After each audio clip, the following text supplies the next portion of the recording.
Welcome back guys, मैं Mohammad हादिस Khan. MCSA की training हमारी जारी है, जिसमें आज का टॉपिक ग्रुप पॉलिसी पार्ट 2 में सॉफ्टवेयर इंस्टॉलेशन का है। गाइस, अगर हम अपने कंप्यूटर सर्वर मशीन से सॉफ्टवेयर इंस्टॉल करना चाहें क्लाइंट कंप्यूटर्स पर, तो उसका क्या मेथड है, क्या तरीकेकार है, ये बात हमने इस वीडियो में जाननी है। तो सबसे पहले तो विंडोज 7 जो कि हमारे पास यहाँ डोमेन ज्वाइन नहीं है, तो उसको डोमेन ज्वाइन करा लेते हैं। जब तक ये रीस्टार्ट होगा हम वहीं हमेशा की तरह कॉन्फ़िगरेशंस कर लेंगे अपने सर्वर मशीन पर।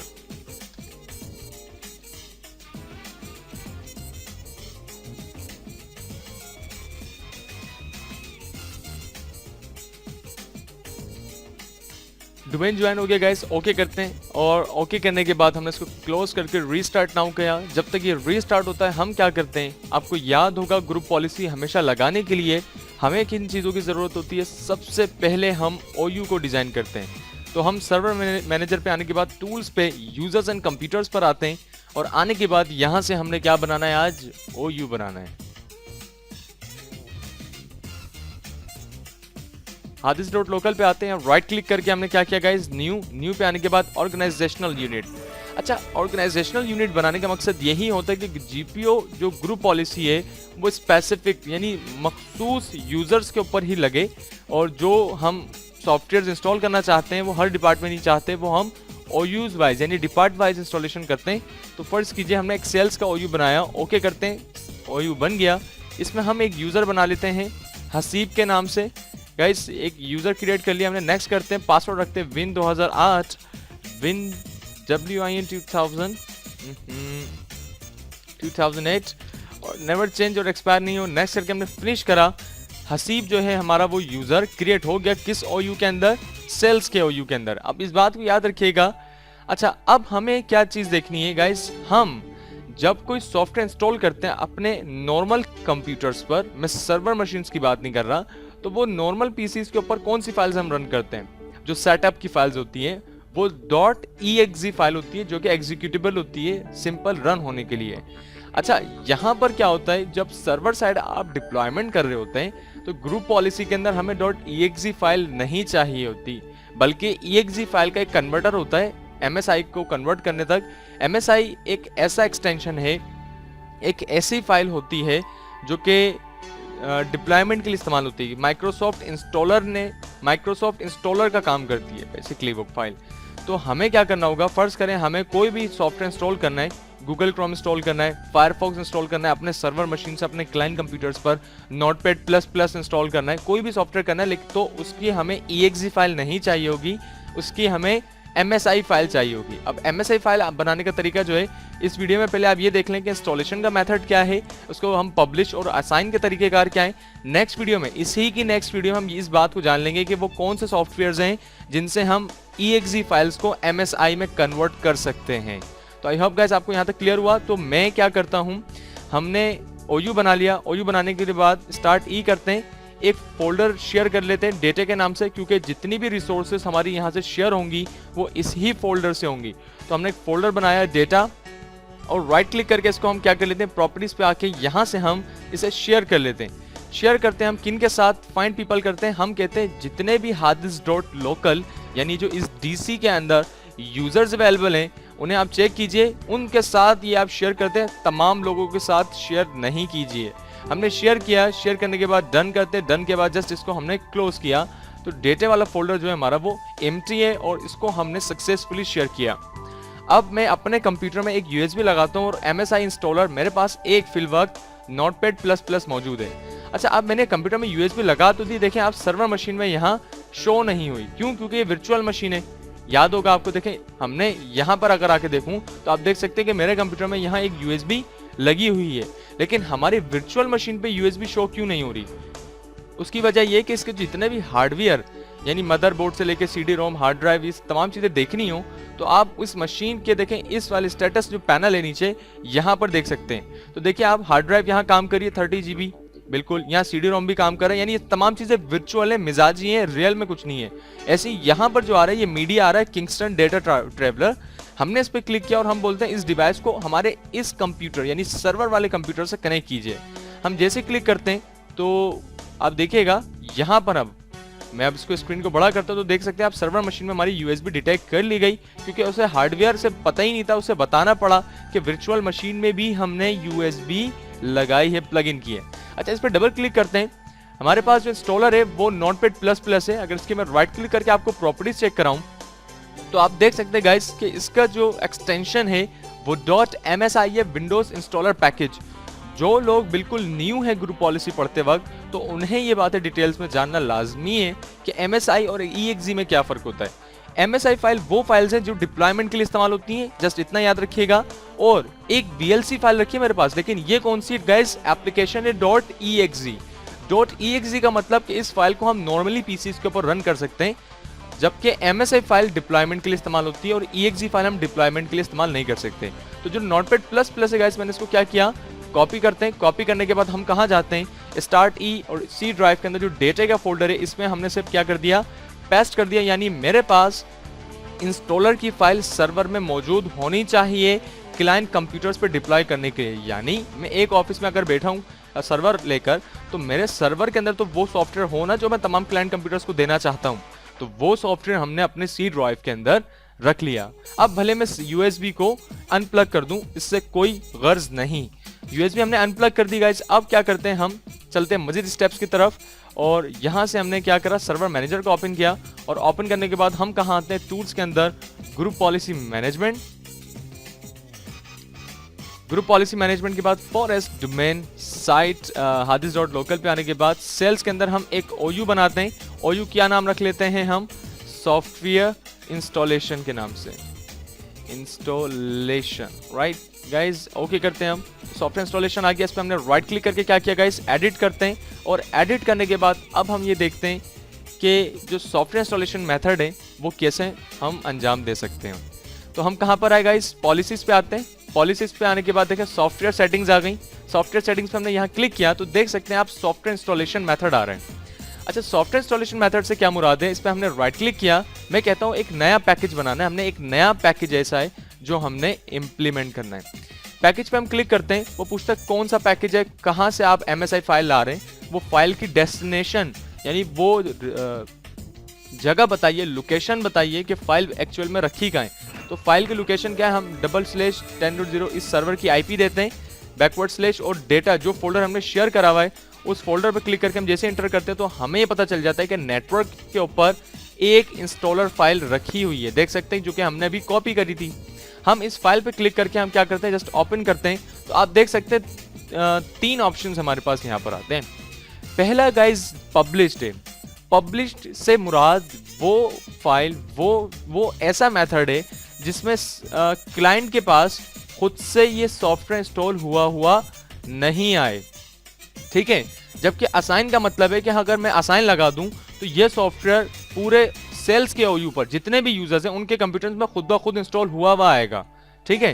पहले हम देखते हैं पब्लिश क्या काम कर रहा है, फिर हम आते हैं असाइन की तरफ। हमने पब्लिश पे क्लिक करके गाइस ओके किया। ओके जैसे ही करते हैं तो आप देखिएगा जो हमारा नोटपैड++ फाइल है वो यहाँ डिप्लॉयमेंट साइट ऐड हो गई सॉफ्टवेयर इंस्टॉलेशन पैकेज में। और इसका स्टेट देखें आप क्या बता रहे हैं कि ये पब्लिश्ड है, असाइन नहीं है।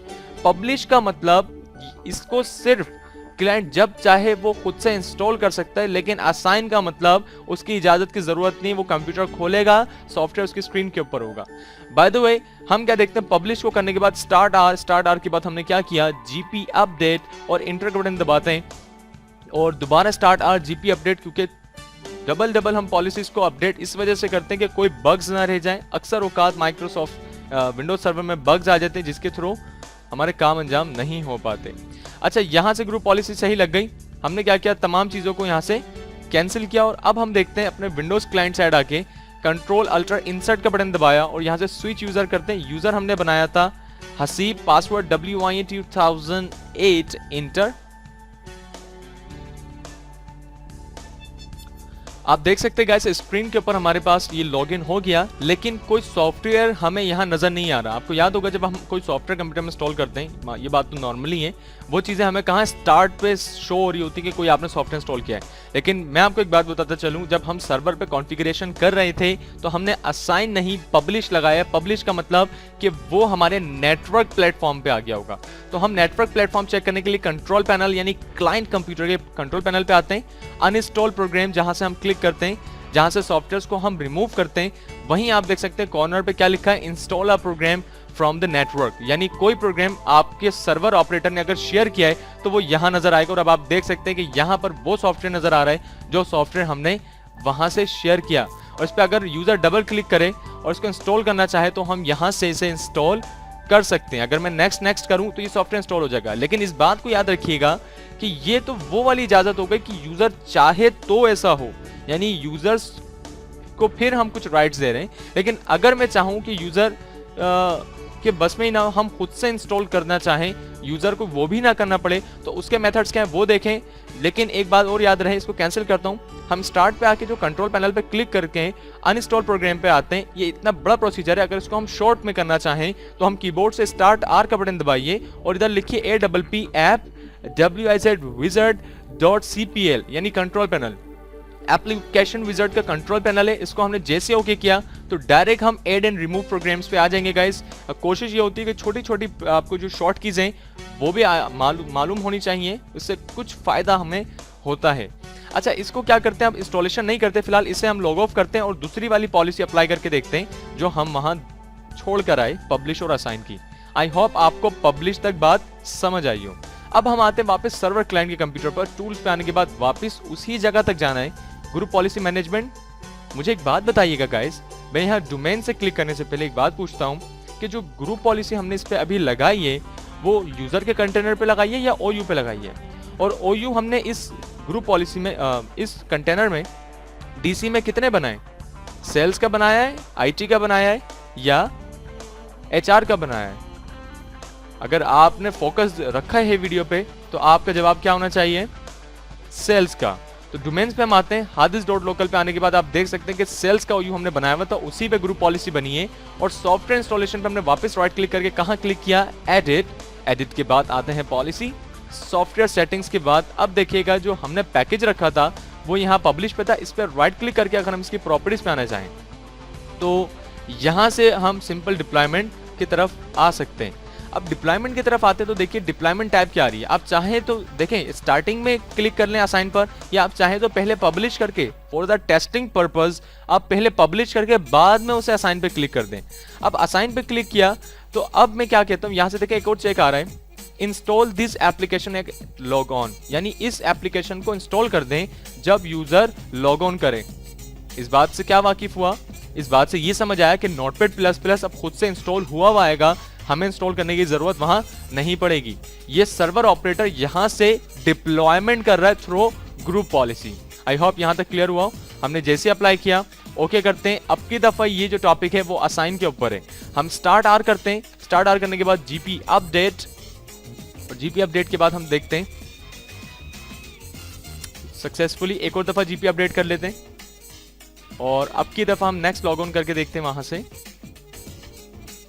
ऑलराइट गाइस, यहां से सब चीजें क्लियर हैं। अब आते हैं विंडोज कंप्यूटर पर और आने के बाद कंट्रोल अल्ट्रा इंसर्ट के बाद WIN 2008 और अब देखते हैं क्या वो जो नोटपैड++ सॉफ्टवेयर वो इंस्टॉल्ड हुआ आया या नहीं। उसके लिए हम सिंपल कहाँ आएंगे, स्टार्ट प्रोग्राम पे गाइस, और स्टार्ट प्रोग्राम पे आने के बाद हमने ऑल प्रोग्राम जैसे ही करना है। यहाँ पर उसूलन उसे इंस्टॉल होने आने चाहिए। और ये कुछ हो गया बग्स वाला इशू, हम कोई बात नहीं, इसको दोबारा लॉग ऑफ कर लेते हैं। ग्रुप पॉलिसी GP अपडेट हम इसी वजह से करते हैं कि वो बार बार बग्स जनरेट ना करें। तो हम क्या करते हैं, यहाँ से एक दफ़ा और स्टार्ट आर GP अपडेट पे क्लिक करते हैं। टाइप करके लिखा start our GP update, start our GP update.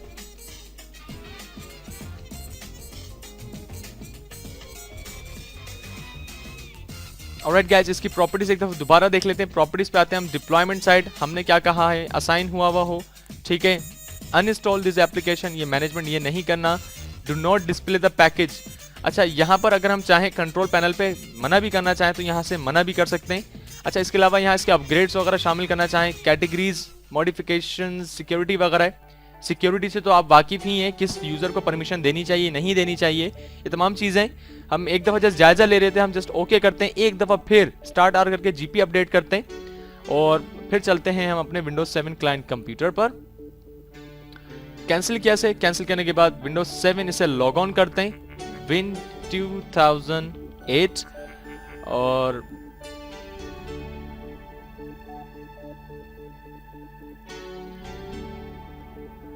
अब की दफा देख सकते हैं आप गाइस, हमने जैसे स्टार्ट मेन्यू पे क्लिक किया, आप देखिए कि नोटपैड प्लस प्लस सॉफ्टवेयर जो है हमारा वो यहाँ पर अब इंस्टॉल्ड हो चुका है। यानी अब यूजर को लाजमी नहीं है कि वो इंस्टॉल करें, हम जैसे इस पर क्लिक करेंगे और नोटपैड प्लस प्लस जो एक सॉफ्टवेयर है, सॉफ्टवेयर कोई भी हो सकता है, Google Chrome, VLC media player, बहुत से सॉफ्टवेयर्स हैं। तो सॉफ्टवेयर इंस्टॉलेशन के मेथड ये हैं, और सीधी सीधी बातों में, यानी ज़्यादा टॉपिक हमने उलझाने की कोशिश नहीं की, हमने बहुत ही आसान तरीके से राइट क्लिक करके इस पर न्यू करके पैकेज किया, और यहाँ से कोई भी एक पैकेज लें तो आप देख सकते हैं कि डायरेक्ट यहाँ भी पूछ रहा है कि पब्लिश चाहिए आपको या साइन चाहिए, दोनों पे हमने डिटेल में बात करी। और लास्ट वाला एक ऑप्शन है एडवांस। एडवांस से मतलब जैसे हम ओके करेंगे तो वो तमाम डायरेक्ट वो प्रॉपर्टीज दे देगा जो प्रॉपर्टीज हम बाद में जाकर भी ला सकते हैं। इसको फिल वक्त मैंने कैंसिल किया, समझ लें हमने इस पर राइट क्लिक करा और प्रॉपर्टीज पे आते हैं तो यही एडवांस मोड है, और इसके थ्रू हम डिप्लॉयमेंट यहाँ से कर सकते हैं। अगर वैसे तो सर्वर जो MCS वगैरह कर रहे हैं, obviously English is too much, English बहुत इंपॉर्टेंट है, तो हम यहाँ से अगर इंग्लिश पढ़ते जाएं और उस चीज़ों को, कुछ चंद चीज़ों को समझते जाएं जो कि टेक्निकली हैं, तो बहुत सी चीज़ों को हमें फ़ायदा होगा। तो आई होप गाइस आपको ये फोल्डर, अपना सॉफ्टवेयर इंस्टॉलेशन और पब्लिश असाइन का मेथड समझ आया, जो कि ग्रुप पॉलिसी पार्ट 2 से बिलोंग करता था। नेक्स्ट वीडियो में अब हम देखेंगे जो सॉफ्टवेयर्स को रिस्ट्रिक्शंस लगती हैं, पाबंदियां आयद करते हैं हम, वो कैसे करते हैं ग्रुप पॉलिसी के थ्रू, और ग्रुप पॉलिसी पार्ट 2 को करेंगे एंड। लेकिन इस वीडियो के बाद एक वादा आपसे ये रहा कि EXE to MSI कन्वर्टर जो है हमारा, वो कैसे होगा, उसके बाद हम ग्रुप पॉलिसी पार्ट 2 को कंटिन्यू करेंगे। गाइस इसकी प्रैक्टिस कीजिए, वीडियो पे फोकस कीजिए, ख्याल कीजिए, फी अमान अल्लाह।